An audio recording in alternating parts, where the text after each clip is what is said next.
بسم اللہ الرحمن الرحیم الحمد للہ الذی هو الاول والآخر والظاہر والباطن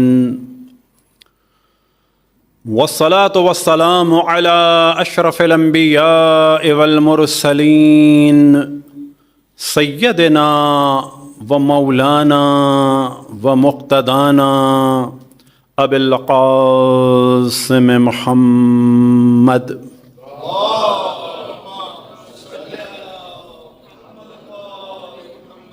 وعلی اہل بیتہ الطیبین الطاہرین المعصومین سیما بقیت اللہ فی الاراضین مہدی المنتظر ارواحنا و ارواح العالمین لتراب مقدمہ الفداء ولعنۃ اللہ علی اعدائہم ومنکر فضائلہم وغاصب حقوقہم الی قیام یوم الدین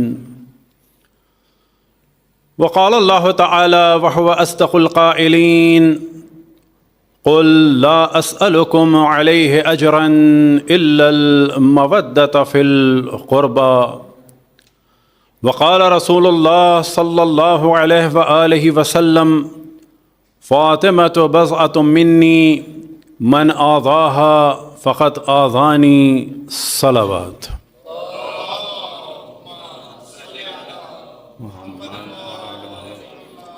التماس سورہ فاتحہ کی تمام مومن و مومنات کے لیے، تمام علماء کرام، مراجع اعظام، تمام شہداء ملت کے لیے، ہم سب کے آباء و اجداد اور اعزاء اور رشتہ داروں کے لیے، رحم اللہ من قرأ الفاتحہ۔ بسم اللہ الرحمن الرحیم الحمد للہ رب العالمین الرحمن الرحیم مالک یوم الدین ایاک نعبد و ایاک نستعین اهدنا الصراط المستقیم صراط الذین انعمت علیہم غیر المغضوب علیہم ولا الضالین۔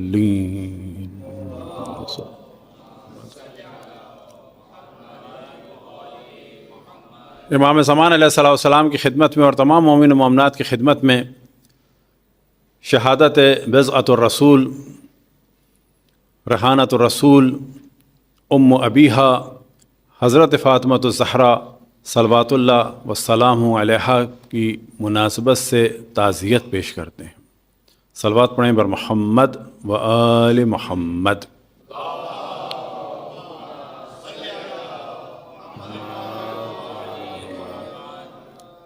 اجازت ہے قبلہ محترم کی موجودگی میں جو ہے وہ لب کشائی ہو رہی ہے، لیکن کچھ چارہ بھی نہیں ہے۔ خداوند تبارک و تعالیٰ سے دعا ہے کہ ان کی توفیقات میں اضافہ فرمائے، اور آپ لوگ خوش قسمت ہیں کہ خداوند تبارک و تعالیٰ نے آپ کو ماشاءاللہ ایک بہترین، بافضل، بااخلاق اور اہل بیت علیہم السلام کے معاملے میں بہت ہی شجاع اور باغیرت عالم دین سے نوازا ہے۔ اور عالم دین اور خصوصاً قبلہ جیسے فاضل حضرات سے صرف جو توقع ہے وہ امر بالمعروف میں صرف غسل و وضو کی حد تک نہ رکھیں، خود بھی اور اپنے بچوں کو بھی جتنا وقت ہے خصوصاً معرفت اہل بیت علیہم السلام، فضائل اہل بیت علیہم السلام، اور پھر شیعت کے جو دفاعی موضوعات ہیں کہ جس میں قبلہ کی مہارت بھی ہے ماشاءاللہ، البتہ دیگر علوم میں بھی ہے، تو جب بھی عالم سے استفادہ کریں تو کسی ایک موضوع پہ نہ ہو کہ عام طور پہ یہ ہوتا ہے کہ جو نماز سیکھ لیں گے یا غسل سیکھ لیں گے یا وضو سیکھ لیں گے، وہ بھی اہم ہے، لیکن جو دیگر موضوعات ہیں وہ بھی سیکھنا چاہیے۔ اور جیسے کہ ہم نے توجہ دلائی کہ عموماً ہماری کوشش ہوتی ہے کہ بعض دیگر موضوعات کو بھی ٹچ کریں۔ جو سب سے بڑی ذمہ داری ہے اہل بیت علیہم السلام کے چاہنے والوں کی، وہ اہل بیت کا اور تشیع کا دفاع ہے، اور یہ دفاع ظاہر ہے کہ مختلف طریقوں سے ہو سکتا ہے، اور آج کے دور میں جتنا دفاع آسان اور سیف ہے، اور وہ ہے سوشل میڈیا کے ذریعے سے، اتنا دفاع آسان اور سیف کبھی بھی نہیں تھا۔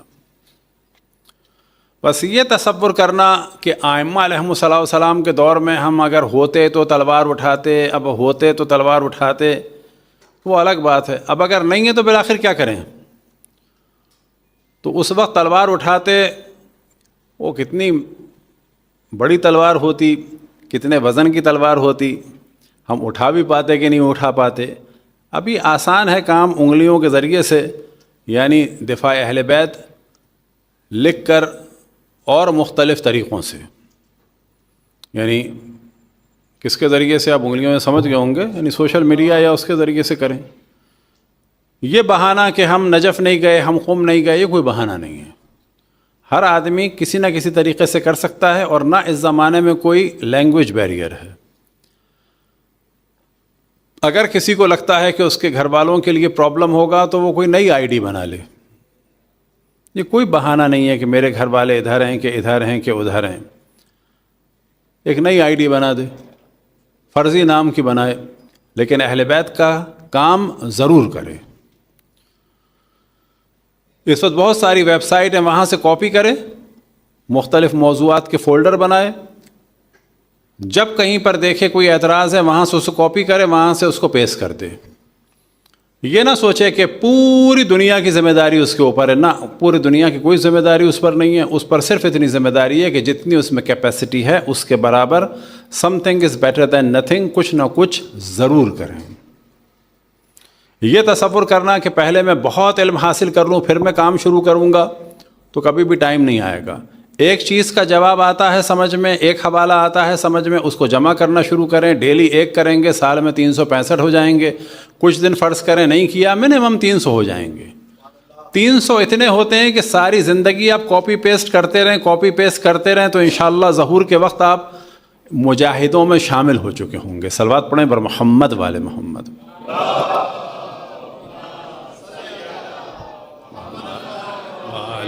محمد۔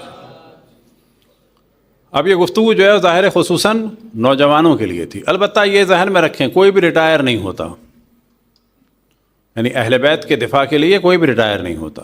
جس طریقے سے بھی ہو سکے کام کو انجام دینا چاہیے، اور یہ سوچنا چاہیے کہ دشمنان اہل بیت پھٹنے کے لیے تیار ہیں اور ہم جو ہیں وہ ہلنے کے لیے بھی تیار نہیں ہیں۔ تو ہمارا کام نہ پھٹنا ہے نہ کسی کو مارنا ہے، علمی طریقے سے اہل بیت علیہم الصلاۃ والسلام کا دفاع ہے کہ جو ہر مومن پر واجب ہے۔ کوئی بہانہ کہ ہم نجف میں نہیں پڑھے، قم میں نہیں پڑھے، ہمیں عربی نہیں آتی، یہ کوئی بہانہ نہیں چلے گا۔ ہر آدمی کو اہل بیت کا اور مذہب حق اہل بیت کا کہ جو اسلام واقعی ہے اس کا دفاع کرنا واجب ہے۔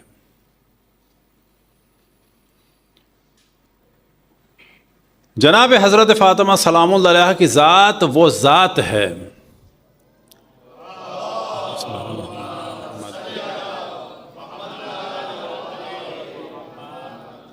کہ ہر کسی کے بارے میں سوال کیا جا سکتا ہے کہ وہ قربۂ رسول ہیں یا نہیں ہیں، لیکن جناب سیدہ کے بارے میں سوال نہیں ہو سکتا۔ کبھی بھی کسی بھی نبی نے کبھی بھی کچھ بھی اپنی قوم سے نہیں مانگا تو اشرف الانبیاء نے مانگا، اور کیا مانگا کہ میرے قربا سے مودت کرو۔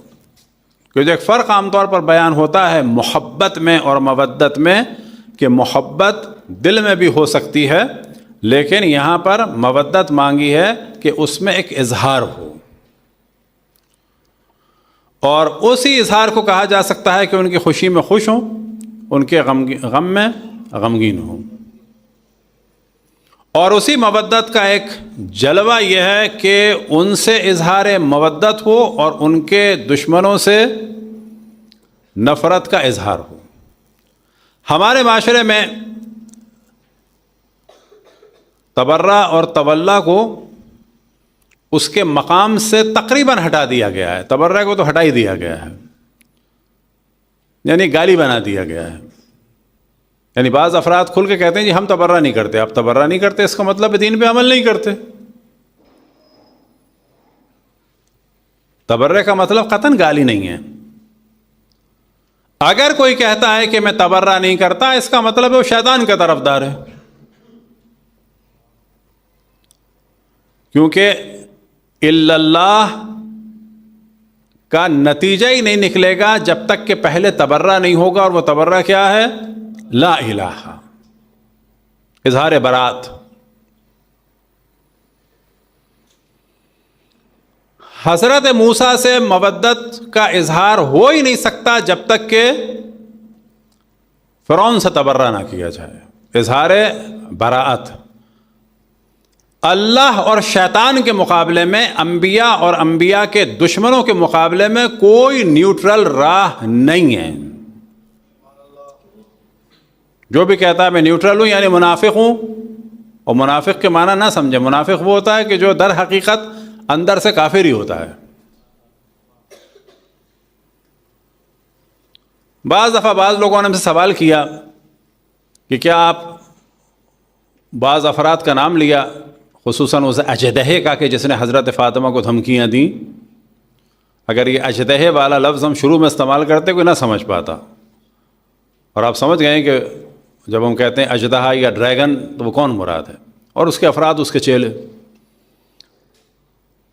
تو کئی دفعہ ایسا ہوا کہ کیا آپ ان لوگوں کو کافر سمجھتے ہیں؟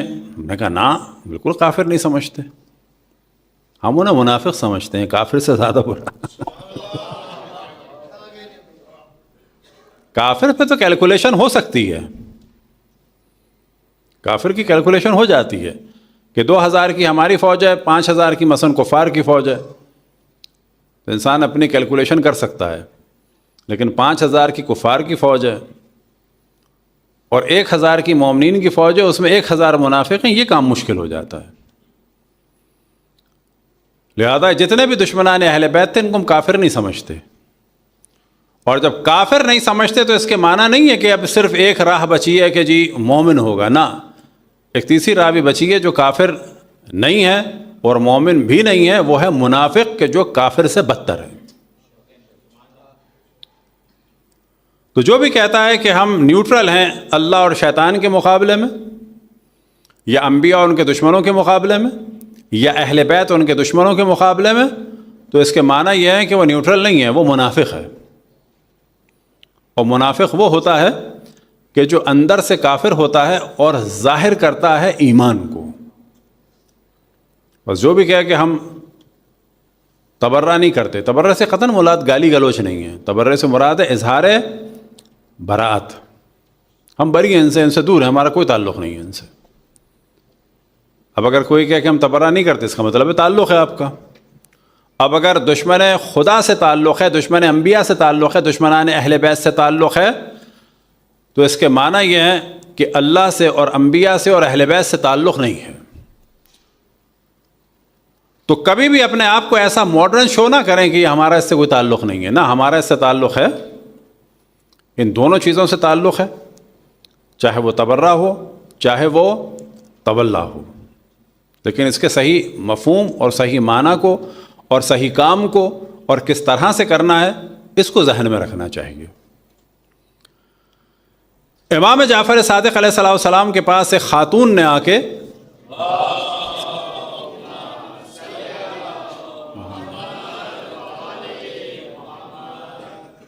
دو کپڑے پیش کیے کہ یبنا رسول اللہ، ایک کو میں نے سیا ہے اور سینے میں یعنی سلائی کے درمیان میں نے صلوات پڑھی ہے، اور یہ دوسرا میں نے سیا ہے اور اس کی سلائی کے درمیان میں نے آپ کے دشمنوں پر لعنت بھیجی ہے. ان میں سے ایک آپ کی خدمت میں امام نے اس کرتے کو لیا کہ جس کے بارے میں اس مومنہ نے فرمایا تھا کہ اس کو پڑھتے ہوئے میں نے آپ کے دشمنوں سے اظہار براءت کی ہے. اب یہ بھی ذہن میں رکھیں کہ یہ ہم نے کل بھی عرض کیا تھا، جو فضائل کا شور ہمارے مومنین کو ڈوز دیا جا رہا ہے، فضائل بہت اچھی چیز ہے، لیکن کب؟ کہ جب ساتھ میں دشمنوں سے براءت کا اظہار ہو. فضائل کی ڈوز میں کبھی بھی نہ آئیں. یہ ہمارے بعض لوگ مومنین کو گمراہ کر رہے ہیں کہ نہیں فضائل بہت ہیں، دشمنوں کے ذکر کی ضرورت نہیں ہے. نہیں، دشمنوں کے ذکر کی ضرورت ہوتی ہے، کیونکہ جب تک اس سے براءت نہ ہو تو کلیئر نہیں ہو پاتا کہ یہ واقعاً اللہ کا ماننے والا ہے یا نہیں ہے. ان 360 کا یا لاکھوں جھوٹے خداؤں کا انکار کیے بغیر اللہ سبحانہ و تعالیٰ کی وحدانیت قبول نہیں ہوگی. انبیاء کے دشمنوں کی مخالفت کے بغیر انبیاء سے محبت یا مودت کا اظہار نہیں ہو سکتا.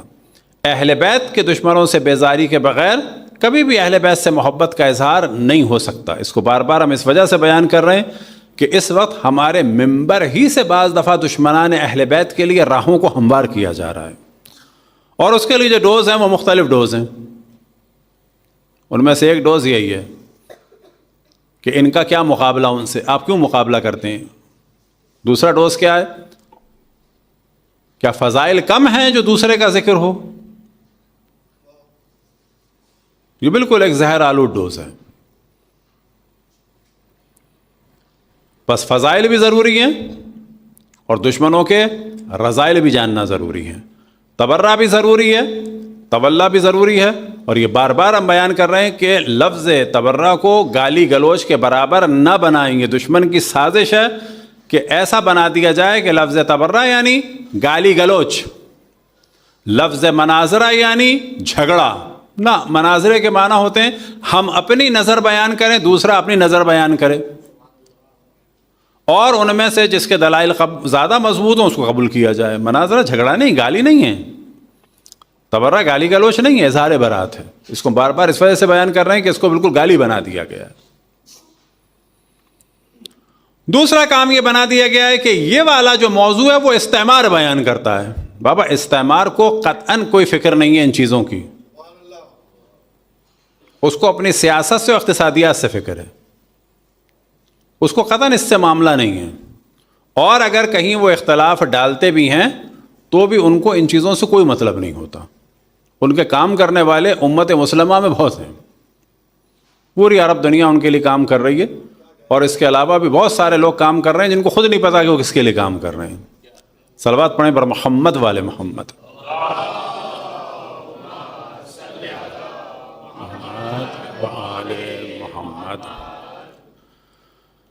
تو اشرف الانبیاء نے اگر مانگا تو اپنی امت سے کیا مانگا؟ مودت مانگی، اجر رسالت کے طور پر. کس سے مودت مانگی؟ اپنے قربا سے. اب اگر قربا کے بارے میں سوال کیا جائے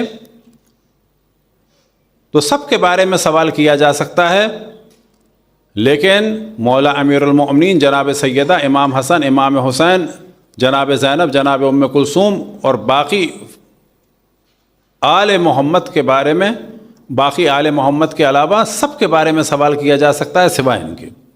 اور ان کے درمیان بھی جناب سیدہ کے بارے میں تو کسی قسم کا کوئی شک ہی نہیں ہے کہ وہ قربائے رسول ہیں. اب ہم سے بھی سوال ہوگا، ان سے بھی سوال ہوگا. اب یہ جو مودت کا رشتہ ہے یہ ہر لحظے کا رشتہ ہے، بالکل ویسی جیسے بلب جلنے کے لیے مسلسل جو ہے وہ انرجی چاہیے. ایک دفعہ نہیں چاہیے کہ کہیں کہ ایک دفعہ ہم نے اس کو الیکٹرکسٹی سے متصل کر دیا تو بلب جلتا رہے گا. نہیں، ہر لحظہ چاہیے. بس مسلمان رہنے کے لیے ہر لحظہ مودت اہل بیت چاہیے، ہر لحظہ. اور مودت کے طریقوں میں سے ایک طریقہ اور مودت کے لازم اصولوں میں سے ایک اصل یہ ہے کہ ان کا دشمن جو ہے وہ ہمارا اور اللہ رسول کا دشمن ہے. بس یہ تصور کرنا کہ جی مودت ہو گئی بغیر دشمن سے نفرت کے، تو یہ ایک غلط تصور ہے. صلوات پڑھیں پر محمد والے محمد. ادھر آ جائیں قبلہ.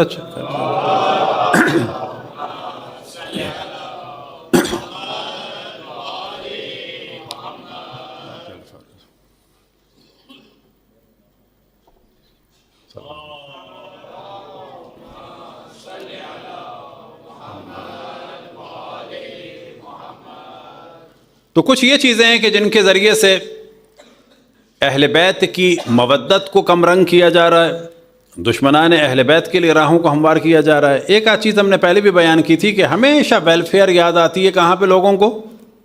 امام حسین میں. نہ شادی میں، نہ ولیمے میں، نہ تفریح میں، نہ فون میں، نہ گاڑی میں، نہ کٹلری میں، نہ کروکری میں، نہ ریسٹورنٹ میں، نہ وہاں کی ٹپ میں. ہمیشہ یاد آتی ہے عزاداری امام حسین میں، کہ اگر یہ نہ ہوتی تو یہ ہو جاتا. اور اس کے لیے ایک عام طور پہ لطیفے کے لیے ہم چیز بیان کرتے ہیں کہ ایک آدمی کہتا ہے اگر تم سگریٹ پیتے ہو فلانی برانڈ کا، کتنے پیتے ہو؟ اتنے پیتے ہو. کتنے سال سے پی رہے ہو؟ اتنے سال سے پی رہے ہو. اس نے کیلکولیشن کر کے بتائی کہ اگر تم نے یہ سگریٹ نہ پیا ہوتا تو سامنے والی بلڈنگ تمہاری ہوتی. اس نے کہا میں نے تو سگریٹ پی کے بلڈنگ نہیں بنائی، تمہاری والی کہاں ہے؟ تو یہ جتنی کیلکولیشن ہے ہمیشہ شیطانی کیلکولیشن ہے، خصوصاً عزاداری کے مقابلے میں.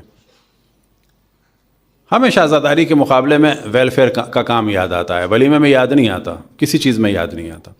تو مومنین کبھی بھی یہ جو بعض دفعہ بعض باتیں لگ رہی ہوتی ہیں کہ انسان بہت ماڈرن ہے، بہت ہی ماڈریٹ قسم کا ہے، بہت بیلنس کر کے چلتا ہے نا، اگر اس میں دقت کریں تو وہ ہمیشہ یا تو مودت اہل بیت میں کمی کر رہا ہے، یا دشمنان اہل بیت کے لیے راہوں کو ہموار کر رہا ہے، یا ذکر اہل بیت علیہم الصلوۃ والسلام کو کم کرنے کے لیے کوئی فارمولہ دے رہا ہے کہ جس میں سے بظاہر یہ سمجھ میں آ رہا ہے کہ یہ تو بہت اچھا آدمی ہے.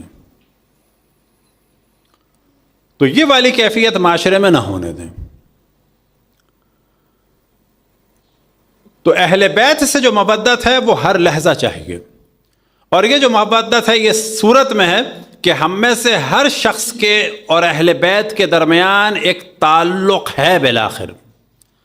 اب یا تو تعلق ہے یہ معاذ اللہ کے خدا پناہ میں رکھے کہ بغض کا تعلق ہے، یا یہ تعلق ہے کہ نہیں ہم کو جانتے ہی نہیں، اور یا یہ تعلق ہے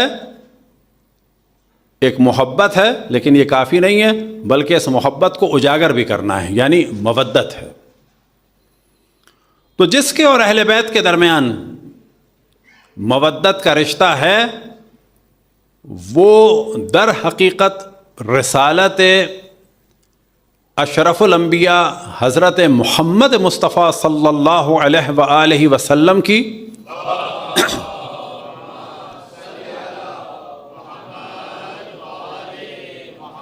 اجرت کو ادا کر رہا ہے، قیمت کو ادا کر رہا ہے. کس کی اجرت اور رسالت کی؟ کس کی اجرت؟ رسالت کی. کس کی رسالت؟ اشرف الانبیاء. اگر یہ اجرت ادا کرے گا تو اسے دین ملے گا، اور اگر اجرت ادا نہیں کرے گا تو اس کو دین نہیں ملے گا. اب وہ بظاہر اپنے آپ کو مسلمان کہے گا لیکن وہ اصل میں مسلمان نہیں ہوگا. کہ جس کی میں عام طور پر مثال بیان کرتا ہوں کہ اگر کسی جنک یارڈ میں ایک گاڑی کھڑی ہے یا آپ کے گھر کے پاس کوئی پرانی گاڑی کھڑی ہے کہ جس میں نہ فیول پمپ ہے، نہ انجن ہے، نہ ٹائر ہے، نہ بیٹری ہے، جب آپ کہتے ہیں کہ اس کو لے جائے کوئی کباڑیا تو کیا کہتے ہیں؟ کیا کھڑا ہے؟ کیا چیز کھڑی ہے؟ گاڑی. اچھا یہ بھی گاڑی ہے اور وہ بھی گاڑی ہے کہ جو چل رہی ہے، کیا دونوں برابر ہیں؟ اگر منزل مقصود تک پہنچنا ہے تو وہ چلنے والی گاڑی پہنچائے گی، اس گاڑی میں آپ بیٹھے رہیں کچھ نہیں ہوگا. بس یاد رکھیں بہت سارے لوگ مسلمان ہیں بظاہر، اور ہم بظاہر مسلمان کا بھی احترام کرتے ہیں، لیکن یاد رکھیں جنت تک پہنچنے والا، کوثر تک پہنچنے والا، اشرف الانبیاء کے ہاتھ سے جام پینے والا مسلمان صرف وہ ہے کہ جو ان کی رسالت کی اجرت کو ادا کرے گا، یعنی اہل بیت سے محبت کا اظہار کرے گا. ورنہ وہ اسی گاڑی کی طرح سے بیکار ہے یہ بھی گاڑی، یہ بھی گاڑی ہے، یہ بھی مسلمان، یہ بھی مسلمان، لیکن مسلمان واقعی صرف وہ ہے کہ جو پہلے قیمت ادا کرے گا. کس کی قیمت؟ رسالت کی قیمت. کس کی رسالت کی قیمت؟ اشرف الانبیاء کی رسالت کی قیمت. اب یہاں پہ سوال یہ پیدا ہوتا ہے کیا کسی اور نبی نے مانگا اجر؟ نہیں مانگا. رسالت کس کی زیادہ تھی؟ اشرف الانبیاء کی یا دیگر انبیاء کی؟ اشرف الانبیاء کی زیادہ ہے. اور انبیاء نے کچھ نہیں مانگا. وجہ کیا ہے کچھ نہیں مانگا؟ وجہ یہ ہے کہ ان کی رسالت اتنی قیمتی تھی کہ اس کی کوئی قیمت ہو ہی نہیں سکتی تھی. اچھا ان کی رسالت اتنی قیمتی تھی کہ قیمت نہیں ہو سکتی، تو پھر اشرف الانبیاء کی رسالت تو زیادہ قیمتی ہے، ان کی کیسے قیمت ہو گئی؟ ہاں ان کی رسالت بہت قیمتی تھی، اس کی اجرت کوئی ہو ہی نہیں سکتی تھی. لیکن اشرف الانبیاء کی رسالت سب سے قیمتی ہے لیکن اس کی اجرت ہے. وجہ یہ ہے کہ ان انبیاء کی امتوں کے پاس ان کی رسالت کی اجرت کو ادا کرنے کے لیے کوئی بھی عمل نہیں تھا. اگر یہ اجرت ادا کرنے کی صلاحیت ہے تو وہ صرف اور صرف امت رسول اللہ میں ہے، کیونکہ اشرف الانبیاء کی آل کی محبت اتنی عظیم ہے کہ کسی بھی نبی کی آل کی محبت اتنی عظیم تھی ہی نہیں۔ یعنی مسلمان اشرف الانبیاء کی رسالت کو ادا کر سکتے ہیں، باقی کوئی بھی اپنے نبی کی رسالت کی اجرت کو ادا کر ہی نہیں سکتا، کیونکہ کر نہیں سکتا تو اللہ نے مانگی بھی نہیں ہے۔ یعنی کسی بھی امت کے پاس اتنا عظیم عمل نہیں تھا۔ کون سا عمل؟ کہ کسی کی محبت اس نبی کی رسالت کی اجرت بن جائے۔ یہ فقط اہل بیت ہیں۔ اب بعض دفعہ کہہ دیا جاتا ہے کہ اہل بیت رسالت کی اجرت نہیں، اہل بیت رسالت کی اجرت نہیں ہے۔ اہل بیت سے جو ہمارا مودت کا رشتہ ہے، یہ رشتہ یہ جو لائن کھنچے گی ہمارے دل سے اہل بیت تک، یہ جو رشتہ ہے، یہ رسالت رسول اللہ کی اجرت ہے ہم میں سے ہر فرد کی جانب سے، کہ جو ہر وقت یہ رشتہ باقی رہے گا اور ہر وقت رسالت کی اجرت کو ادا کرنا ہوگا۔ جب ہر وقت رسالت کی اجرت کو ادا کریں گے تو کہا جائے گا کہ یہ شخص اول عمر سے آخر عمر تک مسلمان ہے۔ اب ایسا نہیں ہے کہ آپ اور ہم کل رسالت کی اجرت کو ادا کر رہے تھے اور آج کر رہے ہیں، نہ، سارے دن کیا ہے، ساری رات کی ہے۔ اب آپ تصور کریں جو کہا جاتا ہے عزاداری یا اہل بیت کی محبت یا اہل بیت کا ذکر، اب اسے بھی بعض دفعہ کم کیا جاتا ہے۔ کیا یہ محبت کافی ہے؟ کیا یہ محبت کافی ہے؟ کیا یہ محبت کافی ہے؟ یہ ہم نے کل پرسوں بھی بیان کیا کہ اصول دین کا مقایسہ کبھی بھی فروع دین سے نہیں ہوتا۔ ہمارے ہاں اکثریت بلکہ سب کے اصول دین صحیح ہیں۔ اب اگر کمی ہے کہیں تو فروع دین میں کمی ہے، ہمارے مقابلے میں اگر کوئی ہے تو اس کا اصول دین خراب ہے، اگر اصول دین خراب ہے تو اس کا فروع دین تو ویسے بیکار ہے، اس سے ہمارے لوگوں کا مقایسہ نہیں ہو سکتا۔ اب اگر ہمیں اپنے درمیان تبلیغ کرنی ہو تو یہ نہیں کہہ سکتے کہ تم سے بہتر وہ ہیں، نہ، یہ کہا جائے گا کہ تم سب سے بہتر ہو، بس تم میں عمل کی بھی زیادہ طاقت ہونی چاہیے۔ یہ نہیں کہ تم سے بہتر وہ ہیں، نہ، ہمارا مقایسہ کبھی بھی کسی سے نہیں ہو سکتا کیونکہ ہمارا اصول دین صحیح ہے۔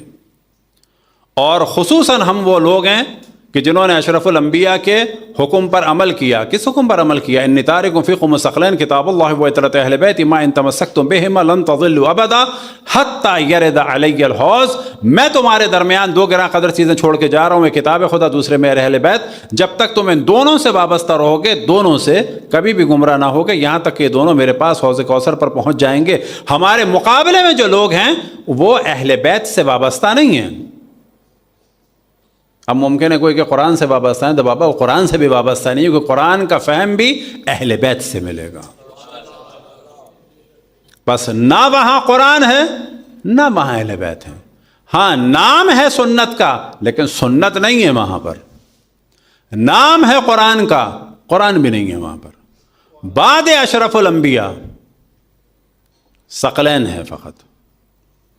اشرف الانبیاء کی زندگی میں فقط ایک چیز ہے، ذات مقدس رسول اللہ، وہ محور ہیں، انہی سے قرآن ہے، انہی سے باقی دین ہے۔ بعد اشرف الانبیاء قرآن ہے اور اہل بیت ہے، کہ الحمدللہ ہم قرآن سے بھی وابستہ ہیں اور اہل بیت سے بھی وابستہ ہیں۔ ہمارے مقابلے میں جو ہے مطمئن ہو جائیں کہ وہ قرآن سے بھی وابستہ نہیں ہے اور اہل بیت سے تو ویسے ہی وابستہ نہیں ہے۔ اب وہاں سے شور ہوتا ہے بعض دفعہ، اور ہم لوگ بھی دھوکہ کھا جاتے ہیں کہ یہ تو کہہ رہے ہیں جی ہم تو پنجتن کے غلام ہیں، ہم تو اہل بیت کو مانتے ہیں۔ اہل بیت تو کیا مانتے ہو؟ اہل بیت کو تو ایک راوی جتنا بھی نہیں مانتے، اہل بیت کو تو آپ ایک اپنے فقیہ جتنا بھی نہیں مانتے۔ اہل بیت سے لیا کیا ہے؟ غسل لیا ہے، وضو لیا ہے، نماز لیا ہے، حرام لیا ہے، حلال لیا ہے، تفسیر لی ہے، بالآخر کیا لیا اہل بیت سے؟ پتہ چلا کہ ایک شرمندگی ہے کہ لوگ کہیں گے کہ ہم آل رسول کے دشمن ہیں۔ اس شرمندگی کو ختم کرنے کے لیے ایک جھوٹا نعرہ ہے کہ ہم بھی اہل بیت کو مانتے ہیں۔ کیا مانتے کیا ہو یہ پتہ چلے، لیکن جب سوال ہوتا ہے کہ ہم مانتے ہیں، کیا مانتے ہو؟ مجھ سے کیا مانتے ہو؟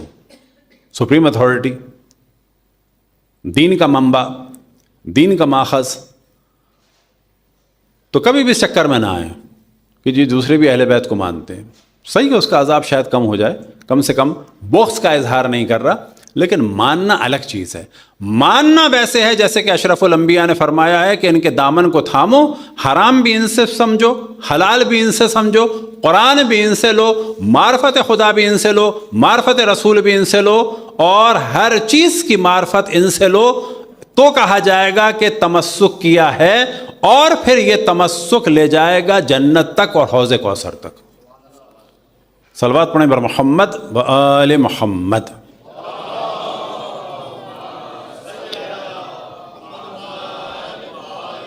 ایک اور موضوع کی جانب ہمیشہ توجہ دلاتے ہیں, اسے مومنین ہمارے دھوکہ کھا رہے ہیں, شاید ہم نے پہلے بھی توجہ دلائی کہ جی یہ فلانا آدمی تو یزید کو کہہ رہا ہے برا. کوئی احسان نہیں کر رہا, یزید کو برا کہہ رہا ہے. یزید کچھ بھی نہیں ہے اپنے پہلے والوں کی نسبت, 1% بھی نہیں ہے.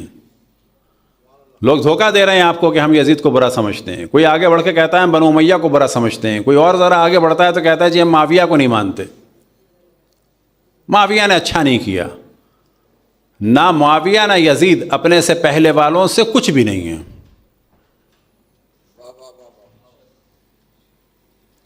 معاویہ باپ ہے یزید کا ہر بد کرداری میں, اور معاویہ سے جو پہلے والے دشمنان اہل بیت تھے وہ معاویہ کے بھی باپ ہیں. دھوکہ نہ کھائیں کبھی بھی. بالکل اسی طریقے سے ذہن میں ڈال دیا جاتا ہے کہ جی ایک فاسق اور فاجر اور زانی اور شرابی آیا اور حالات خراب ہو گئے, بڑا برا ہوا, بڑا ظلم کیا اہل بیت پر, بڑا ظلم کیا اہل بیت پر.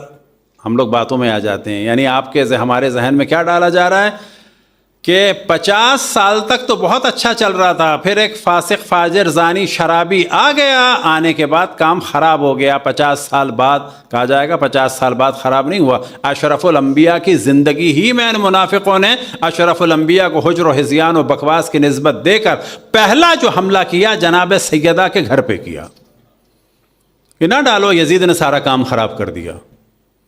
یہ سب پہلے والے یزید کے باپ کے بھی باپ تھے, کام وہاں سے خراب ہوا تھا. اگر یزید کے درمیان اور پہلے والوں کے درمیان واقعاً سوال کیا جائے کس نے معجزات رسول اللہ کو دیکھا تھا, یزید نے دیکھا تھا کہ پہلے والوں نے دیکھا تھا؟ حجت تمام یزید پر ہوئی تھی کہ پہلے والوں پہ ہوئی تھی؟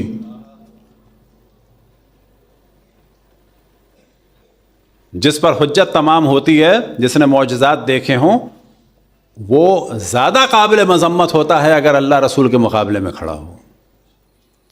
جناب سیدہ کی ایک بھی فضیلت, امام حسن اور امام حسین کی ایک بھی فضیلت یزید نے اپنے کانوں سے رسول اللہ سے نہیں سنی تھی. امام حسن و امام حسین و مولا علی و جناب سیدہ سے ایک عمل بھی محبت والا یزید نے اپنی آنکھوں سے نہیں دیکھا تھا. وہ تھا لعنتی, نہ سمجھے کہ معاذ اللہ دفاع ہو رہا ہے. ہم سے یہ بتانا چاہ رہے ہیں کہ وہ لعنتی تھا, لیکن دوسری جانب سے آنکھیں بند نہ کریں کیونکہ وہ بے انتہا لعنتی تھے. دوسری جانب سے آنکھیں بند نہ ہوں. کوئی آ کے ایسا گمراہ نہ کرے, یہ کام ہو رہا ہے کہ جیسے بارگیننگ کر لو, فوراً ہمیں ایک بارگیننگ کی جاتی ہے, میں معاویہ کو برا سمجھ رہا ہوں, میں یزید کو برا سمجھ رہا ہوں. دین تو برباد کر دیا بنو امیہ نے. آوازیں کہنا ہے کہ نہ دھوکہ نہ دو. بنو امیہ, معاویہ اور یزید جن لوگوں کی پروڈکٹ تھے, اصل تو وہ بدماش تھے.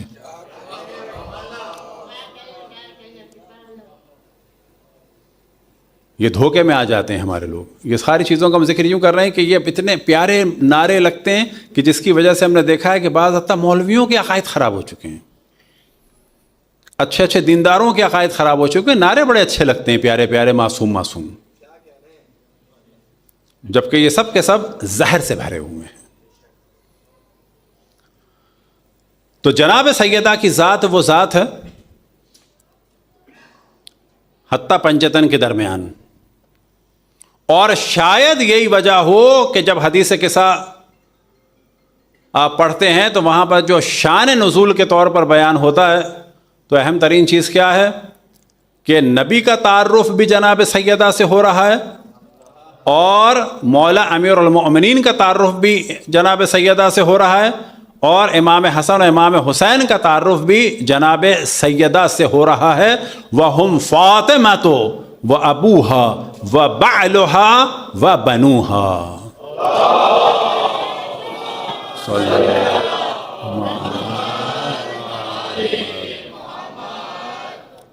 السلام علیکم شیخنا معذرت. تو جناب سیدہ کی ذات جو ہے وہ ایک منفرد ذات ہے. تطہیر میں ہے، چادر تطہیر میں ہے تو منفرد ہیں، میدان مباہلہ میں تو منفرد ہیں، ہر اعتبار سے منفرد ہیں. اب کچھ عرائض جو ہیں وہ اخلاقی طور پر بھی بیان ہوں. جناب سیدہ کی جو ایک اہم ترین فضیلت ہے کہ وہ بہترین بیٹی بھی تھیں اور نہ فقط دنیا میں قدم رکھنے کے بعد بہترین بیٹی تھیں بلکہ جب جناب حضرت خدیجہ صلوات اللہ وسلام علیہا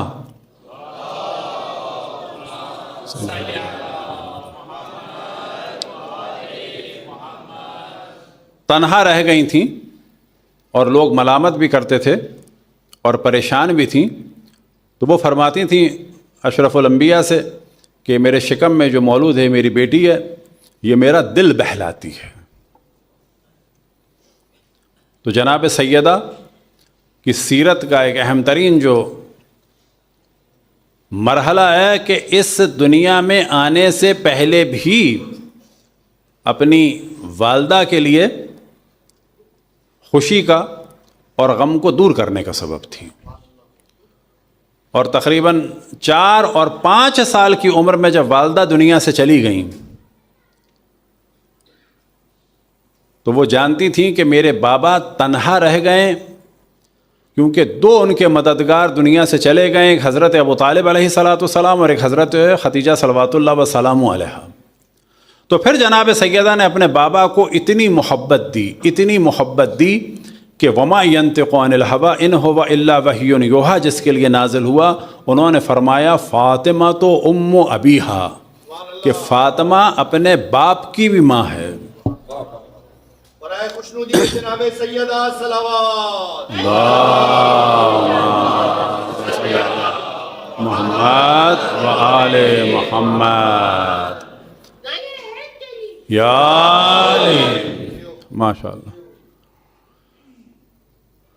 کہ فاطمہ اپنے باپ کی بھی ماں ہے. وجہ کیا ہے؟ اتنی محبت دی، جبکہ ہونا کیا چاہیے تھا کہ جناب سیدہ محبت مانگتی لیکن انہوں نے دی. شادی ہوئی اور مولا امیر المومنین سے سوال ہوا تو آپ نے فرمایا کہ بہترین مددگار ہیں دین کے معاملے میں. بچے ہوئے تو بہترین ماں ہیں. مولا امیر المومنین کی کوشش ہوتی تھی کہ میں کام آگے بڑھ کے کروں، جناب سیدہ کو زحمت نہ ہو. جناب سیدہ کی کوشش ہوتی تھی کہ میں کام کروں. اب عموماً ہمارے یہاں جو ہے وہ خواتین خوش ہو جائیں گی. مرد عام طور پہ یہ کہتے ہوئے نظر آتے ہیں کہ جی بیویوں سے تم سیرت حضرت فاطمہ پہ چلو. نہ، پہلے مرد سیرت مولا امیر المومنین پہ چلیں. البتہ نہ کوئی علی بن سکتا ہے نہ کوئی حضرت فاطمہ بن سکتے ہیں. کوشش ہے ضروری. کوشش سے کیا مراد؟ نہ کہ 100%، جتنی بھی کوشش ہو سکتی ہے. تو ہمارے معاشرے میں عام طور پہ جو ڈیمانڈ ہوتی ہے وہ خواتین سے ہوتی ہے. ایسا لگتا ہے کہ مرد تو بالکل ہی مکمل ہیں، جبکہ ہونا کیا چاہیے؟ نہ خواتین مردوں سے ڈیمانڈ کریں مولا علی بننے کی، نہ مرد خواتین سے ڈیمانڈ کریں حضرت فاطمہ بننے کی. یہ تو بالکل ہی غلط ہے. اللہم صلی علی محمد وعلی محمد. یہ صلوات پڑھتے ہوئے کچھ آگے تشریف لے آئیں. محمد وعلی محمد.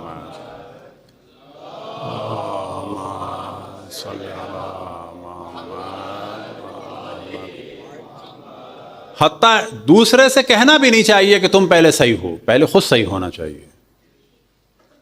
یعنی خواتین مردوں سے کہیں کہ تم مولا علی کی سیرت پہ چلو نا، مرد خواتین سے کہے تم حضرت فاطمہ کی سیرت پہ چلو نا. مرد اپنی ذمہ داری ادا کرے، جب اس میں مولا امیر المؤمنین کی سیرت کا کوئی جلوہ نظر آئے گا تو دوسری جانب سے خود بخود ایک امکان ہے کہ وہاں سے بھی کوشش ہو کہ اس کی سیرت میں کوئی جناب سیدہ کی ذات کا کوئی جلوہ نظر آئے، کوئی سیرت کا جلوہ نظر آئے. تو گھر میں ڈیمانڈ کرنے سے مسئلے نہیں حل ہوتے.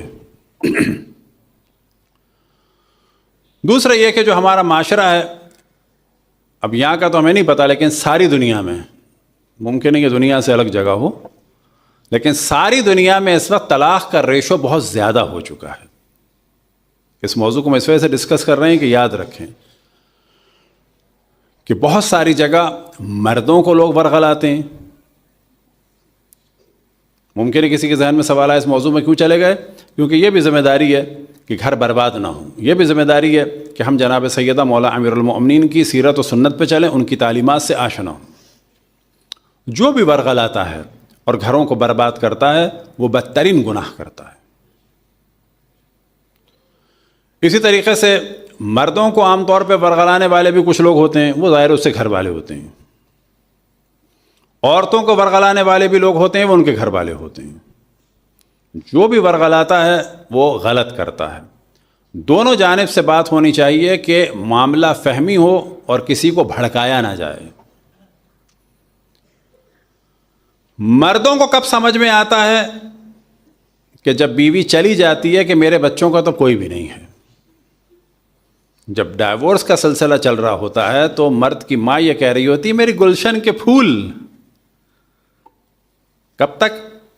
تھوڑے دن تک. جب ذمہ داری پڑتی ہے تو پتہ چلتا ہے کہ نا یہ بیچارے پھولوں کا تو کوئی بھی محافظ نہیں ہے. بہن بھی اپنے کام میں لگ گئی، ماں بھی کام میں لگ گئی.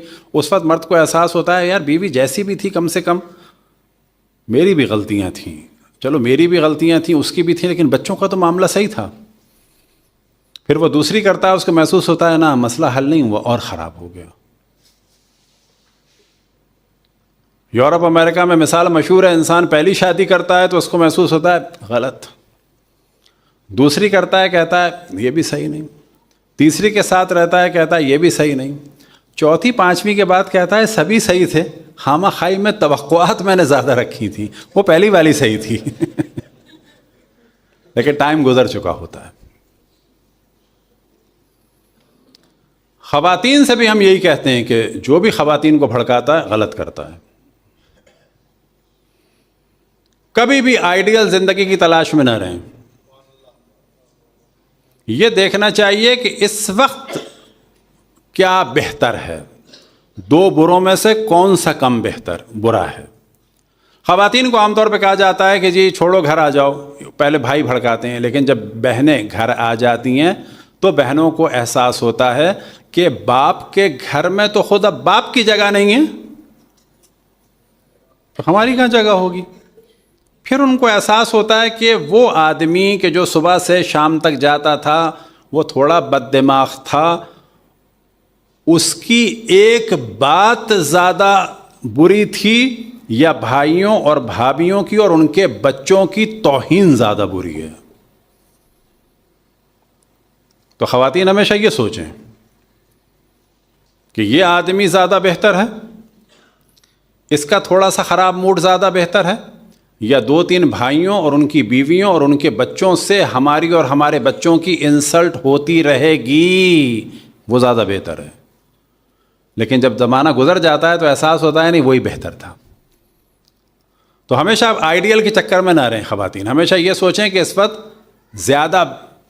وقت کم برا کیا ہے، کم برا کیا ہے. البتہ جب برائیاں ہوں تو یہ بھی سوچنی چاہیے اس میں ہمارا کتنا دخل ہے. بعض دفعہ مرد ایریٹیٹ کرتے ہیں اور کہتے ہیں ہم نے کچھ نہیں کہا. بعض دفعہ خواتین تنگ کرتی ہیں، کہتی ہیں ہم نے تو کچھ نہیں کہا. اور سب سے بڑا کمال یہ ہوتا ہے بعض دفعہ مرد اور خواتین کہتے ہیں ہم تو کچھ بولتے ہی نہیں ہیں، جبکہ ان کا نہ بولنا جو ہے وہ بہت ہی بری چیز ہوتا ہے. نہ بولنے سے کیا مراد؟ منہ بنا کے آپ رکھیں اور کہ میں نے تو کچھ بھی نہیں کہا. بابا یہ جو منہ بنایا ہے یہ بولنے سے زیادہ برا ہے. نہ بولنے کے معنی یہ ہوتے ہیں کہ ہم خوش مزاج ہیں، بدتمیزی نہیں کرتے. مثال کے طور پہ آپ کے گھر میں آؤں اور آنے کے بعد میں خاموش ہو جاؤں اور آخر میں کہوں میں نے تو کچھ نہیں کہا. بابا کچھ کہا نہیں، یہ جو خاموش منہ بنا کے بیٹھے یہ 1000 گالیوں سے برا تھا. تو کوئی بھی آپ سے کہے کہ اس قسم کی چیز ہے تو ہمیشہ کوشش کریں کہ لوگوں کے گھر کو برباد نہ ہونے دیں. اصل موضوع کی جانب توجہ دلائیں. ہمارے یہاں بھی جو دین بیان ہو رہا ہے ممبر سے نام اہل بیت کہہ لیا جاتا ہے، اور فقہ بیان ہو رہی ہے اہل سنت کے دوسرے سیاسی خلیفہ کی. کیا مراد؟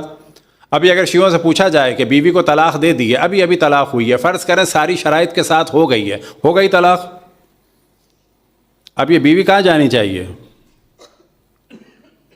یہ بیوی شوہر کے گھر جانی چاہیے. وجہ کیا ہے کہ عدت تک یہ شوہر ہی کے گھر میں رہے گی. شوہر پر واجب ہے کہ اس کو اپنے گھر میں رکھے، نکال نہیں سکتا. بیوی پر واجب ہے کہ اس کی بغیر اجازت گھر سے نہ نکلے. ہمارے یہاں کیا ہوتا ہے طلاق کے بعد؟ یہ الگ وہ الگ. طلاق کو ہم لوگ جانتے ہیں لیکن طلاق کے بعد رجوع کرنے کو نہیں جانتے. وجہ کیا ہے کہ نام اہل بیت کا لے رہے ہیں اور بدعت چل رہی ہے خلیفہ دوم میں اہل سنت کی. کون سی بدعت؟ کہ طلاق کے بعد کوئی چانس نہیں ہے. لہذا یہ شیعوں کی ذمہ داری ہے کہ اگر کہیں طلاق ہو گئی ہے اور ابھی عدت چل رہی ہے تو لوگوں کو تیار کریں کہ رجوع ہو جائے. اور اگر کہیں عدت کا ٹائم گزر چکا ہے، آپ کو پتہ چلے کہ اس وقت کسی کی طلاق ہوئی ہے، 1 2 سال 10 سال 20 سال گزر چکے ہیں، مرد یا خواتین میں سے کوئی بھی ایک پشیمان ہے یا یہ کہ ان کے ملنے سے بچے خوش ہو جائیں گے، ان کا دوبارہ نکاح کرا دیں. یہ جو حلالہ والا موضوع ہے کہ جو بدعت عمری ہے، حلالہ ہے لیکن کب ہے؟ تیسری طلاق کے بعد. تیسری طلاق کب ہوتی ہے؟ ایک دفعہ طلاق ہو گئی، یا رجوع کر لیا، یا عدت میں رجوع کر لیا، یا عدت کے بعد نکاح ہو گیا. اب زندگی گزارنا شروع کی، اب مرد نے طلاق دے دی، یہ دوسری مانی جائے گی. عدت میں رجوع کر لیا یا عدت کے بعد نکاح کر لیا، یہ 2 طلاقیں ہو گئیں. اب تیسری طلاق دی. اس تیسری طلاق کے بعد کیا ہے؟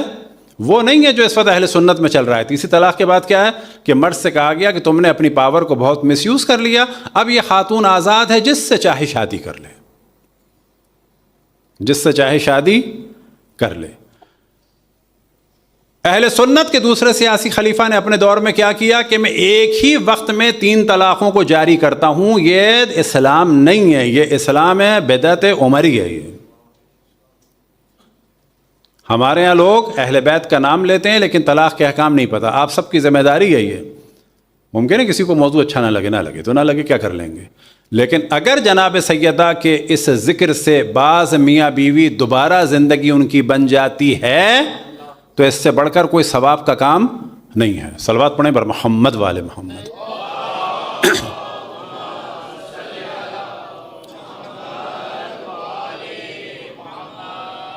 بس فرض کریں کسی کے ماں باپ میں طلاق ہو گئی تھی 30 سال پہلے. بچے سمجھتے ہیں کچھ نہیں ہو سکتا، جائیں اپنے ماں باپ کا دوبارہ نکاح کرا دیں. یہ اہل بیت کی فقہ کو جاننا چاہیے. ہمارے اتفاق سے علماء بھی طلاق پڑھا دیتے ہیں، اس کے بعد رجوع کا طریقہ نہیں بتاتے. رجوع کا طریقہ کیا ہے کہ بیوی کو آپ کہیں گھر چلو، اس کا اگر ہاتھ پکڑا، گاڑی کا دروازہ کھولا، کوئی بھی عمل کہ میں تمہیں دوبارہ اپنی بیوی سمجھتا ہوں، یہ رجوع ہو گیا. نہ عربی، نہ فارسی، نہ مولوی، نہ ملا، کچھ نہیں چاہیے رجوع میں. اتنا آسان ہے. بس کوشش کریں کہ کبھی بھی کسی کے گھر برباد نہ ہو. اور یہ ذہن میں رکھیں کہ وہ سارے گناہ کہ جس کو ہم بہت برا سمجھتے ہیں وہ سب گناہ ہیں، لیکن ان سب گناہوں سے بدتر گناہ ہے انسانوں پہ ظلم. جناب سیدہ سلام اللہ علیہا کی کوشش یہ ہوتی تھی کہ مولا امیر المؤمنین سے پہلے گھر کا کام انجام دے دیں. مولا امیر المؤمنین کی خدمت یہ ہوتی تھی حتیٰ وہ گھر میں جھاڑو بھی لگاتے تھے اور پانی بھی نکالتے تھے. ایک دن اشرف الانبیاء گھر میں تشریف لائے تو کیا دیکھا کہ مولا امیر المؤمنین اور جناب سیدہ مل کے چکی سے آٹا پیس رہے ہیں. اشرف الانبیاء نے سوال کیا کہ تم میں سے کون زیادہ تھک گیا ہے؟ تو مولا امیر المؤمنین نے سبقت فرمائی اور کہا کہ فاطمہ. اشرف الانبیاء نے جناب سیدہ سے فرمایا کہ تم اٹھ جاؤ، اور بعد میں یہ روایت چھٹے امام سے نقل ہوئی کہ بعد میں خود رسول اللہ اور مولا امیر المومنین علیہ الصلوۃ والسلام نے مل کے چکی سے آٹا پیسا۔ یہ جو تصور انڈیا پاکستان میں کہ باورچی خانے میں مرد جاتا ہے، ہم نے بچپن میں سنا تھا باورچی خانے کا کام اگر مرد کرتے ہیں تلوار نہیں اٹھتی، تلوار تو آپ نے ویسے ہی نہیں اٹھانی تو کام ہی کر لیں، تلوار اٹھانی نہیں ہے تو کام کر لو، چمٹا اٹھا لو، توا اٹھا لو۔ یہ سب ہندوانی باتیں ہیں۔ یہ کسی کا بھی آپ ہاتھ بٹائیں، وہ کوئی بھی ہو ثواب ہے۔ کسی کی بھی خدمت کریں، وہ کوئی بھی اللہ کی مخلوق ہو، ثواب ہے۔ مردانگی اس میں نہیں ہے کہ اکڑ دکھائیں۔ میں ہمیشہ توجہ دلاتا ہوں کہ اگر افطار کا وقت ہے، ہمارے یہاں مرد کیا کرتے ہیں افطار کے وقت سے پہلے؟ قرآن پڑھتے ہیں۔ قرآن کبھی بھی پڑھ لیں۔ فرض کریں کہ افطار کے وقت گھر کے کام کی ضرورت ہے، تلاوت قرآن سے بہتر ہے کہ ٹیبل لگائیں۔ افطار کے بعد جو ہے مردوں کو نمازوں کی سوچ جاتی ہے، کہیں زیادہ اس سے بہتر ہے کہ باورچی خانے میں برتن دھوئیں جا کے۔ کیا مراد ہے؟ اب خواتین بھی مردوں کی ذمہ داری نہ لگا دیں ہمارے نام سے۔ اصل بات یہ ہے کہ انسان کی خدمت کرے، چاہے وہ ماں باپ ہوں، چاہے وہ بہن بھائی ہوں، چاہے وہ دوست احباب ہوں۔ 4 دوست اگر رہتے ہیں، ایک دوست اگر کام کرتا ہے تو آپ دیکھیں بعض دفعہ دوست کے اوپر چھوڑ دیتے ہیں۔ اب آپ کی نماز پڑھنے کا اتنا فائدہ نہیں ہے، دوست کا ہاتھ بٹائیں۔ تلاوت قرآن کا اتنا فائدہ نہیں ہے، اس کا ہاتھ بٹائیں۔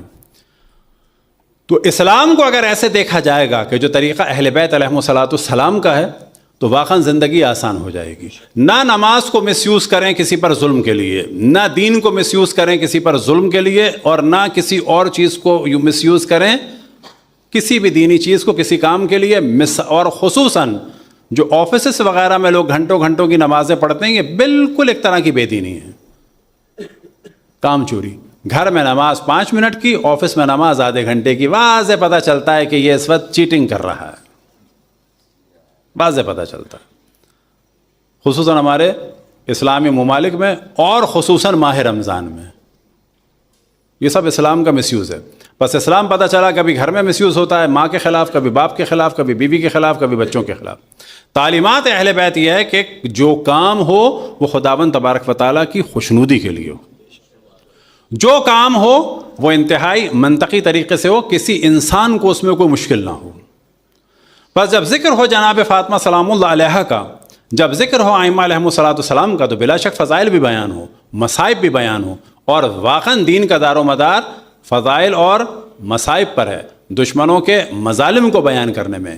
لیکن اس میں بھی شک نہیں ہے کہ بالآخر ان سے ہمیں زندگی کا طریقہ سیکھنا ہے، بالآخر ان سے ہمیں حرام و حلال لینے ہیں، اور بالآخر ان سے سیکھنا ہے کہ انسانوں کے ساتھ کیا کرنا ہے، نہ فقط انسانوں کے ساتھ بلکہ جانوروں کے ساتھ کیا کرنا ہے۔ ایک صحابی اشرف الانبیاء کی خدمت میں آیا اور کہا کہ میں گزر رہا تھا ایک جگہ سے اور ایک کتا تڑپ رہا تھا۔ اب ہم لوگوں کی تربیت کیا ہوئی ہے؟ کتا نجس العین ہے، کتا نجس العین ہے تو اس کو گاڑی سے مار دیں، جائز ہے؟ حرام ہے۔ کتا نجس العین ہے تو اس کو پتھر مار دیں، حرام ہے بالکل۔ ایسا لگتا ہے کتا سور مارنا اسلام میں ثواب ہے، نہ، سور پہ بھی ظلم غلط ہے۔ پاکستان وغیرہ میں آپ دیکھیں سور کے پیچھے کتے چھوڑ دیتے ہیں، پتھر مارتے ہیں، تڑپا تڑپا کے مارتے ہیں، اصلا حرام ہے۔ نجس العین ہونا اور حرام کھانا، اس کا کھانا حرام ہے، یہ الگ موضوع ہے، اس کے اوپر ظلم کرنا الگ موضوع ہے۔ نہ سمجھے کتے پہ ظلم کر کے اللہ خوش ہوگا، سور پہ ظلم کر کے اللہ خوش ہوگا، نہ، اس کا نتیجہ قطعاً اس دنیا میں بھی نکلے گا، قبر میں بھی نکلے گا، برزخ میں بھی نکلے گا، آخرت میں بھی نکلے گا۔ تو ایک صحابی آیا اشرف الانبیاء کی خدمت میں کہ میں آ رہا تھا، کتا تڑپ رہا تھا۔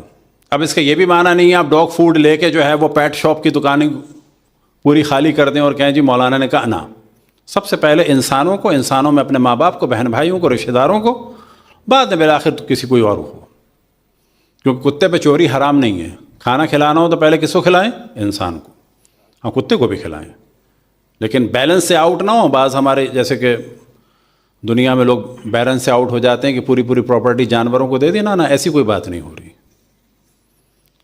پاکستان میں بعض لوگ ہیں چیلوں کو کئی کلو کھانا کھلا دیتے ہیں۔ بابا چیل کے اوپر چوری جائز ہے، وہ کہیں سے بھی کھا لے گی۔ چیل کے اوپر مردار جائز ہے، یہ گوشت انسانوں کو کھلاؤ، چیلوں کو نہیں کھلاؤ بالکل۔ تو یہ بالکل بیلنس میں رہے. ہاں چیل پہ ظلم غلط ہے. تو صحابی آئے کہ انہوں نے کہا کہ میں ایک جگہ سے گزر رہا تھا, ایک کتا تڑپ رہا تھا, تو میں کنویں میں اترا. یعنی اس کا مطلب کوئی چیز نہیں تھی. میں کنویں میں اترا, اپنے امامے کو میں نے گیلا کیا کیونکہ برتن بھی نہیں تھا, اور اس کے بعد میں نے اس کو نچوڑ کے کتے کے منہ میں پانی ڈالا. تو کیا میں نے اچھا کام کیا؟ تو آپ نے فرمایا وَلِكُلِّ كَبَدٍ حَرَّاءٍ أَجْرٌ, ہر گرم کلیجے کو ٹھنڈا کرنے کا اجر ہے. مثال کتے سے آ رہی ہے, لیکن کیا ہے حکم میں؟ ہر کسی کے ساتھ بھی نیکی کریں گے اس کی جزا ہے. یہ اصل ہے دین محمد والے محمد. کسی کے ساتھ بھی نیکی ہو. تعجب ہوگا آپ کو, فقہ اہل بیت میں ایک موضوع ہے گھر کا پالتو جانور کیا ہے آپ کا؟ آپ کے اہل میں سے ہے. جس طرح سے گھر کے لوگوں کا نفقہ واجب ہے, جانور کا بھی نفقہ واجب ہے. اگر آپ کے جانور کو سردی یا گرمی کا پرابلم ہے, اگر آپ کے جانور کو کھانے کا پرابلم ہے, تو قاضی یا حاکم اسلامی آپ کے مال میں سے پیسے نکال کے جانور کو دے سکتا ہے. جانور پالا ہے تو اس کی رسپانسبلٹی کو پورا کرو. بس نہ سمجھیں کہ مولا امیر المومنین کے جسم میں زہر پھیل چکا تھا اور انہوں نے کوئی عام سی بات کر دی جناب حضرت ام کلثوم سلام اللہ علیہا سے کہ بطخوں کو پال سکو تو پالنا ورنہ آزاد کر دینا. پورا ایک حکم بیان کر رہے تھے. کوئی معمولی بات نہیں تھی. جسم میں زہر پھیلا ہوا ہے, آنکھ بند ہو رہی ہے, کبھی ہوش آتا ہے, کبھی بے ہوش ہو جاتے ہیں, لیکن وصیت فرما رہے ہیں کس کے لیے؟ بطخوں کے لیے. وہ بطخوں کے لیے وصیت نہیں ہے, جو بھی جانور آپ کے گھر میں اس کے لیے وصیت ہے. تو اگر اہل بیت کے مذہب کو اور مکتب کو دیکھنا ہے تو بہت زیادہ وسعت ہے اس میں. اگر اہل بیت کے مذہب اور مکتب کو دیکھنا ہے تو سب سے پہلے جو وہاں پر چیز ہے وہ اللہ اور اللہ کی مخلوق کے حقوق ہیں. کوئی بھی آدمی اہل بیت کا چاہنے والا صحیح معنی میں نہیں ہو سکتا جب تک کہ وہ اللہ کے حکم کی اطاعت کرے اور اللہ کی مخلوق کے ساتھ رحم دل ہو. اگر کوئی اہل بیت کی محبت کا دعویٰ کرتا ہے اور اللہ کی مخلوق پر ظلم کرتا ہے تو مطمئن ہو جائیں کہ یہ اہل بیت کا سچا چاہنے والا ہو ہی نہیں سکتا. کوئی بھی اہل بیت کا چاہنے والا کسی پر ظلم نہیں کر سکتا. نوکر سے بھی ایکسٹرا کام نہیں لے سکتا, کیونکہ نوکر سے ایکسٹرا کام لینا کیا ہے؟ آپ اس کو بلیک میل کر رہے ہیں کہ میں تمہیں 1 گھنٹے تنگ کر سکتا ہوں ورنہ تم جانتے ہو میں تمہیں نوکری سے نکال دوں گا. وہ بلیک میل ہو رہا ہے. اگر آپ کو پتا ہے کہ آپ واقعاً اس پہ برڈن ڈال رہے ہیں, سنجائز نہیں ہے. اگر آپ کو پتا ہے کہ آپ اسے بلیک میل کر رہے ہیں, یہ بلیک میلنگ ہوتی ہے. یہ جو پاس پیسے والے کرتے ہیں بلیک میل کرتے ہیں. کیا بلیک میل کرتے ہیں؟ میں تمہیں جاب سے نکال دوں گا. کہتے نہیں ہیں, اسے پتا ہے کہ میں نکال دوں گا. یعنی ہم واقعاً اہل بیت کے چاہنے والے ہوں اور ہمارے نیچے جو کام کر رہا ہو وہ واضح کہہ دے کہ اس وقت ٹائم ختم ہو چکا ہے, میں کر رہا ہوں خوشی سے, لیکن آپ زبردستی نہیں کہہ سکتے. تو ہمیں ابھی کیا کرنا ہوگا؟ کہنا ہوگا بات تو صحیح کر رہا ہے یہ. تو اہل بیت کا چاہنے والا کبھی بھی ظالم نہیں ہو سکتا. اور الحمدللہ دنیا میں آپ دیکھیں کہ اہل بیت کے چاہنے والے عموماً ظالم نہیں ہوتے. وجہ کیا ہے؟ کہ ہم نے ہمیشہ مظلوموں کا ذکر کیا ہے اور ہمیشہ ظالموں سے نفرت کا اظہار کیا ہے. اور جتنے مصائب ہمارے یہاں بیان ہوتے ہیں اتنے مصائب کوئی بھی قوم بیان نہیں کرتی. تمام ادیان میں اگر کوئی مکتب ہے تو وہ صرف اسلام ہے. اسلام سے کیا مراد؟ یہ اسلام واقعی اہل بیت کہ جہاں پر فقط خوشی نہیں منائی جاتی بلکہ اپنے بڑوں کے مصائب بیان کیے جاتے ہیں. اور انہی مصائب کی برکت یہ ہے کہ اس وقت تمام ادیان میں رحم دل ترین اگر کوئی قوم ہے تو وہ شیعہ ہیں. اگر کسی پوری دنیا کے مکتب میں کوئی ایسا گروہ کہ جو روتا ہے اور رونا عبادت ہے تو وہ شیعوں کے علاوہ کوئی نہیں ہے. اور یہی وہ رونا ہے کہ جس کے ذریعے سے دین کی بھی بقا ہے, اور یہی وہ رونا ہے کہ جس کے ذریعے سے ہماری روحوں میں روحانیت بھی ہے. یہ وہ ایام ہیں کہ جس میں جناب سیدہ دنیا سے گزری اور دنیا سے گزرنے سے پہلے جو ان کی حالت تھی وہ بعض روایتوں میں نقل ہوئی کہ ہاتھ میں عصا آ گئی تھی، کمر جھک چکی تھی اور ہڈیوں پہ فقط کھال رہ گئی تھی، یعنی ان کا پورا جسم گھل چکا تھا، 75 سے 95 دن میں بالکل نحیف و لاغر ہو گئی تھیں۔ اور انہی ایام میں آپ نے اپنے بابا کو پکارا، صبت علی مصائب لو انہا صبت علی الایام سرنا لیالیہ، کہ بابا آپ کے بعد مجھ پہ اتنے مصائب پڑے کہ اگر وہ روز روشن پہ پڑتے تو سیاہ اور تاریک راتوں میں بدل جاتے ہیں۔ ایک وقت آیا کہ جناب سیدہ نے جناب مولا امیر المؤمنین کے سامنے گریہ شروع کیا تو مولا امیر المؤمنین نے سوال کیا کہ فاطمہ آپ کیوں رو رہی ہیں؟ ممکن ہے کہ صبت علی الایام سرنا لیالیہ،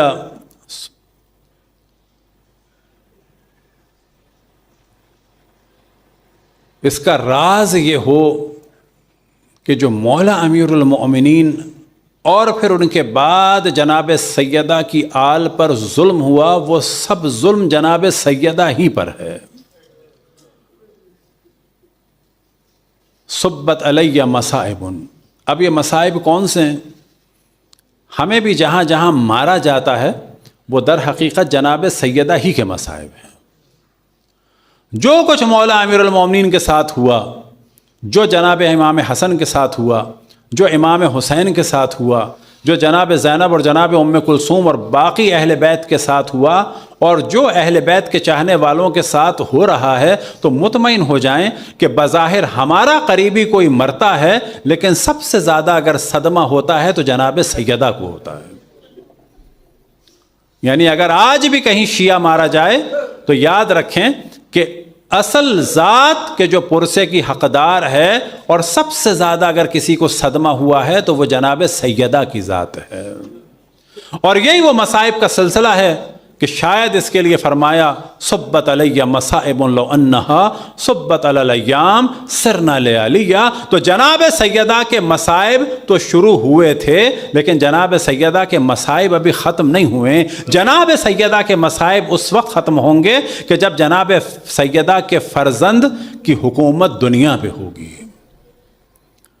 ایک وقت آیا کہ جناب مولا امیر المومنین نے گریہ کرتے ہوئے دیکھا تو جناب سیدہ سے سوال کیا کہ آپ کیوں گریہ کر رہی ہیں؟ تو جناب سیدہ نے جواب دیا، اب کی لما تلقی بادی، میں گریہ کر رہی ہوں ان مصائب کا تصور کر کے کہ جو میرے بعد آپ پر پڑنے ہیں۔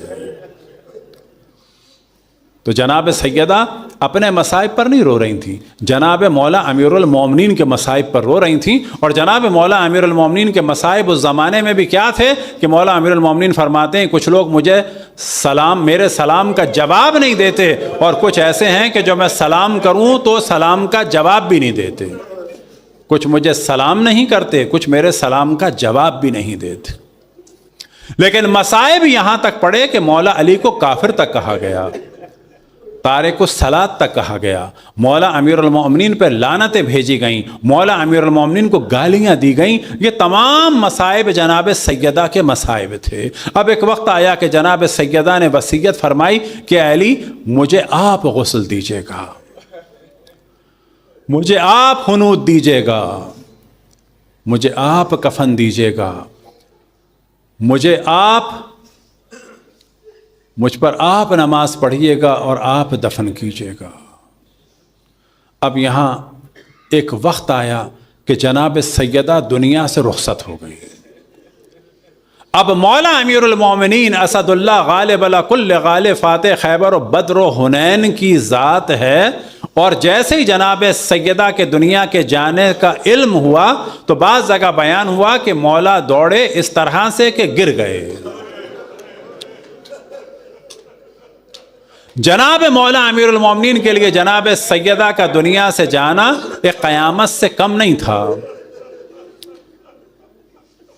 اب یہ ذہن میں رہے کہ ایک وقت آیا کہ جب آئے تو کیا دیکھا کہ جناب سیدہ دنیا سے جا چکی ہے۔ اب ایک وقت آیا کہ مولا امیر المومنین جناب سیدہ کو غسل دے رہے ہیں. اب یہاں ہاتھ جوڑ کے بی بی سے عرض کریں کہ بی بی آپ تو علی کے مصائب کو کم کرنا چاہتی ہیں، رات کی تاریکی میں غسل دینا تو مشکل کام ہے، تو یہ آپ نے رات کی وصیت کیوں کی؟ تو ممکن ہے کہ جواب آئے کہ یہ وصیت میں نے اس لیے کی کہ کہیں میرے نیل پہ یا زخم پہ علی کی نگاہ نہ پڑ جائے. یعنی جناب سیدہ نے یہ چاہا تھا کہ علی مزید غمزدہ نہ ہو جائیں، لیکن اللہ سبحانہ و تعالیٰ نے مولا امیر المومنین سے بڑا شدید امتحان لیا. جناب سیدہ کے زخم پہ نگاہ پڑ گئی، جناب سیدہ کے زخم پہ یا جناب سیدہ کے نیل پہ نگاہ پڑ گئی. لہٰذا جب غسل دے رہے تھے تو ایک وقت آیا کہ مولا امیر المومنین کے گریے کی آواز بلند ہو گئی، اور بعض جگہ بیان ہوا کہ لوگوں نے سوال کیا کہ وجہ کیا تھی، تو مولا نے فرمایا کہ میرے گریے کی وجہ یہ تھی کہ فاطمہ کے زخم یا نیل پہ نگاہ پڑ گئی تھی. اب کون ہے کہ جس کے گریے کی آواز بلند ہو گئی؟ تو یہ فاتح خیبر و بدر و حنین ہے. یہ وہ ہے کہ جس نے باب خیبر کو بے حکم خداوند تبارک و تعالی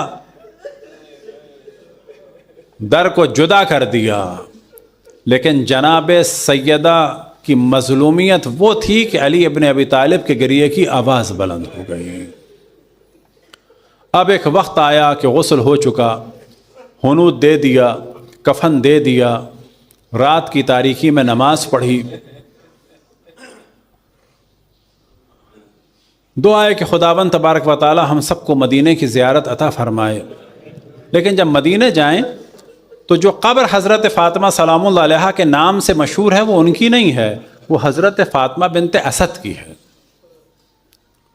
میں بھی جب مدینے گیا تو جناب سیدہ کی جو واقعاً زیارت ہے وہ کس جانب پڑھنی چاہیے کسی کو نہیں معلوم، صرف امام زمان کو علم ہے. یہاں پڑھنی چاہیے کہ یہاں پڑھنی چاہیے کہ ادھر پڑھنی چاہیے. فرض کریں کہ ہم مدینے میں کھڑے ہیں، اب کس سمت میں جناب سیدہ ہیں نہیں معلوم. وجہ کیا ہے کہ جناب سیدہ کی وصیت تھی کہ مجھے رات کی تاریکی میں دفن کرنا، میری قبر کا نام و نشان بھی دشمنوں کو نہ پتہ چلے. اب یہ قبر کہاں پر ہے؟ یا مسجد نبوی میں ہے ممبر و محراب کے درمیان، یا خود جناب سیدہ کے گھر میں ہے، یا پھر بقی میں ہے. اور اگر بقی میں ہے تو کس طرف ہے کسی کو علم نہیں، کیونکہ جناب سیدہ کی شہادت کی رات مولا امیر المومنین کے اصحاب نے بہت ساری قبریں کھودیں بقی میں، تاکہ کسی کو بھی پتہ نہ چل سکے کہ جناب سیدہ ان میں سے کس قبر میں ہے. تو پس اگر بقی میں بھی کھڑے ہوں، جب اللہ توفیق عطا فرمائے، تو خود جو میری روش تھی کہ پھر اللہ کبھی توفیق عطا فرمائے کہ میں نے جناب سیدہ کی زیارت کو پورے بقی میں ایسے گھوم کے پڑھا، پورا ایک سرکل ایسے بنایا اپنے گرد کہ شاید یہاں ہیں، شاید یہاں ہیں، شاید یہاں ہیں، شاید یہاں ہیں، شاید یہاں ہیں، شاید یہاں ہیں، شاید یہاں ہیں. ان کی زیارت اس طریقے سے کی، اور اسی طریقے سے گھوم کے سب کو مخاطب کیا کہ ہر وہ شخص کے جس نے جناب سیدہ پہ ظلم کیا یا جناب سیدہ کے ظلم پر راضی و خاموش رہا، اس پہ بھی لعنت ہو.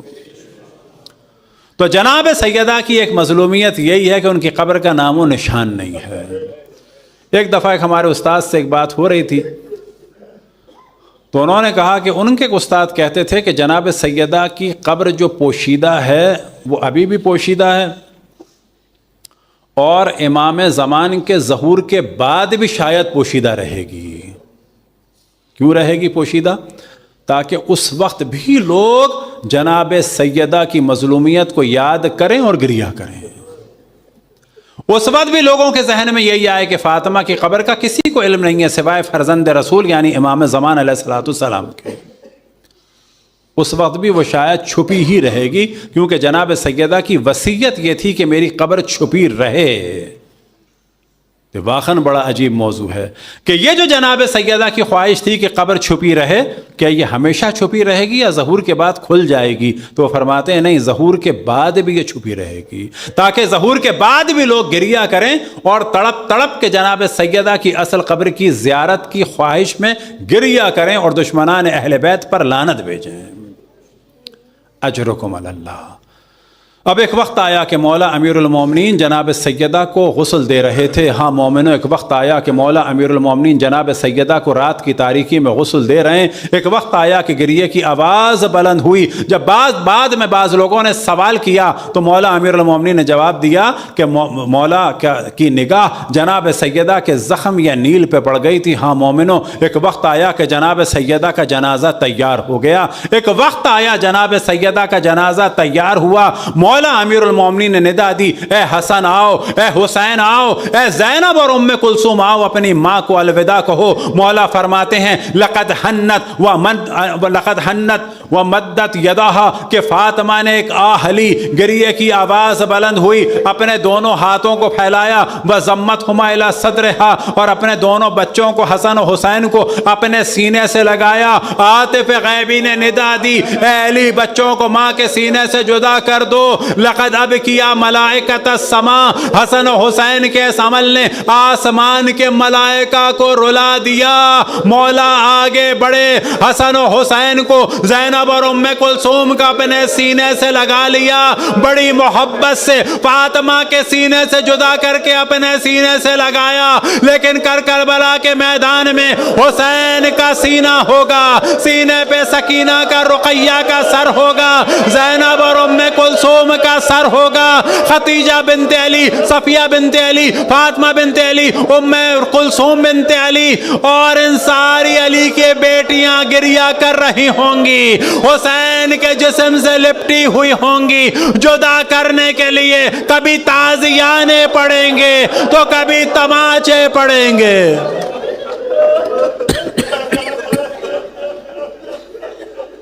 آج تو علی کے ہاتھ کھلے تھے، بچوں کو اپنے سینے سے بڑی محبت سے لگا لیا، لیکن کل تو سید الساجدین کے ہاتھوں میں ہتھکڑیاں ہوں گی، جناب زینب کے ہاتھ بندھے ہوں گے اور بیویوں پہ تعزیانے پڑ رہے ہوں گے۔ ایک وقت آیا کہ اب دفن کا وقت آیا، تو مولا امیر المومنین کے لیے بڑا سخت مرحلہ تھا اور بعض جگہ روایات میں نقل ہوا۔ لیکن تصور کریں کہ مولا امیر المومنین پہ کیا گزر رہی ہوگی۔ وہ وقت یاد آیا ہوگا کہ جب اشرف الانبیاء نے فاطمہ کا ہاتھ مولا امیر المومنین کے ہاتھ میں دیا تھا، اور ایسے عالم میں دیا تھا کہ فاطمہ صحیح و سالم تھی۔ مولا امیر المومنین نے جناب سیدہ کے دفن میں گریہ فرمایا۔ وجہ کیا تھی کہ روایتوں میں نقل ہوا اور بس مصائب ختم ہو گئے، کہ ہم نے پہلے دن کے مصائب میں بھی جو اصل مصیبت بیان کی یہ کہ یہ رسول اللہ کے لیے بڑا سخت مرحلہ تھا، یہ مولا امیر المومنین کے لیے بڑا سخت مرحلہ تھا۔ ہاں مومنوں، بس مصائب ختم ہو گئے، اب دیکھیں کہ رسول پہ کیا گزری ہوگی۔ رسول تو قبر میں تڑپتے رہے کہ جب فاطمہ نے پکارا، جب فاطمہ کو دھمکیاں دی گئیں۔ روایات میں نقل ہوا کہ ایک وقت آیا کہ مولا امیر المومنین نے قبر میں جناب سیدہ کو دفن کرنا چاہا۔ جب دفن کرنا چاہا تو رسول اللہ کے دو ہاتھ نمودار ہوئے۔ بس مومنوں گریہ کریں کہ جب رسول نے فاطمہ کو اپنی آغوش میں لیا ہوگا تو مولا امیر المومنین یہ سوچتے ہوں گے کہ یا حبیب اللہ، کل آپ نے فاطمہ کا ہاتھ میرے ہاتھ میں دیا تو فاطمہ صحیح و سالم تھی، لیکن افسوس کہ آج میں آپ کو فاطمہ پلٹا رہا ہوں۔ قبر سے دو ہاتھ رسول اللہ کے نمودار ہوئے، فاطمہ کو اپنی آغوش میں لیا، لیکن کس عالم میں آغوش میں لیا کہ فاطمہ کی پسلی ٹوٹی ہوئی ہے، فاطمہ کے جسم پہ فقط کھال رہ گئی،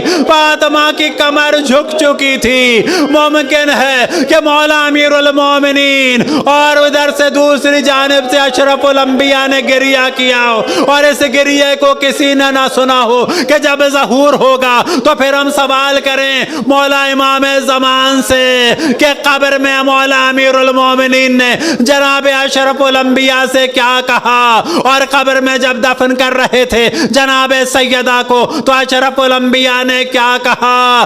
اب کیا کہا یہ تو امام زمان جانے یا خدا جانے، لیکن ہاں اتنا ہی ضرور سمجھ میں آتا ہے کہ مولا امیر المومنین کے آنسو گرتے ہوں گے، کبھی فاطمہ کے کفن پہ، کبھی فاطمہ کے چہرے پہ، اور کبھی رسول اللہ کے ان ہاتھوں پہ کہ جس میں فاطمہ تھی۔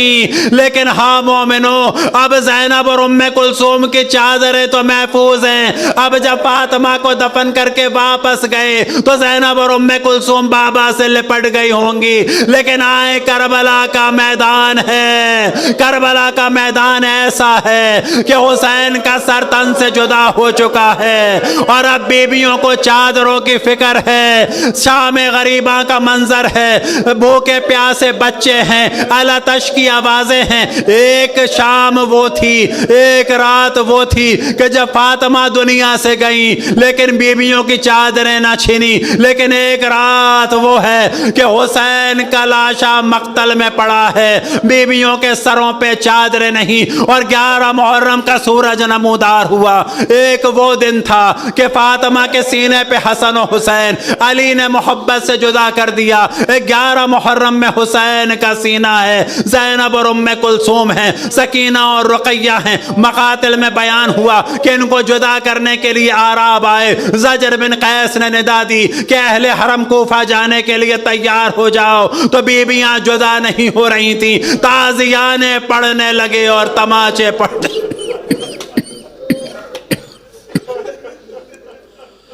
یا اللہ، جس جن سے رسول اللہ جناب سیدہ اور مولا امیر المومنین و اہل بیت پہ ظلم کیا، ان سب پہ لعنت فرما۔ ماتم حسین۔